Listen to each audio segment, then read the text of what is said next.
গাজায় হাসপাতাল পরিচালকরা সম্প্রতি সতর্ক করে দিয়েছেন, নতুন একটি ভাইরাস পুরো এনক্লেভে ছড়িয়ে পড়েছে। তারা বলছেন এই ভাইরাসের লক্ষণগুলোর মধ্যে রয়েছে উচ্চ জ্বর, শরীর ব্যথা, নাক ও গলা দিয়ে পানির মতো স্রাব এবং কাশি।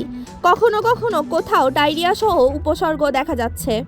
এই নতুন সংক্রমণ যুদ্ধবিধ্বস্ত গাজার স্বাস্থ্য ব্যবস্থা আরও কঠিন চ্যালেঞ্জের মুখে ফেলেছে। হাসপাতালগুলোর প্রচুর পরিমাণ শয্যা ধ্বংস, অবকাঠামো ক্ষয়, বিদ্যুৎ ও ঔষধের ঘাটতি, এসব মিলিয়ে রোগ ব্যবস্থাপনাও ব্যাহত হচ্ছে।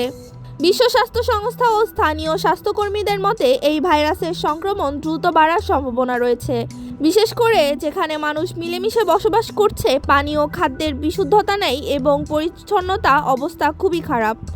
সকলকে পরিষ্কার পানি ব্যবহার করতে হবে, বাষ্পযুক্ত বা অপরিষ্কার পানি থেকে দূরে থাকতে হবে। পানি ভাবতে রোগের উপসর্গ পাওয়া গেলে দ্রুত চিকিৎসা নিতে হবে।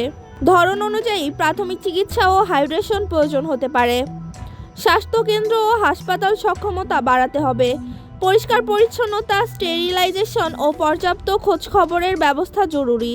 আন্তর্জাতিক সহায়তা বাড়ানো অত্যাবশ্যক, যাতে ঔষধ, পরীক্ষা ও চিকিৎসা সরঞ্জাম পৌঁছাতে পারে।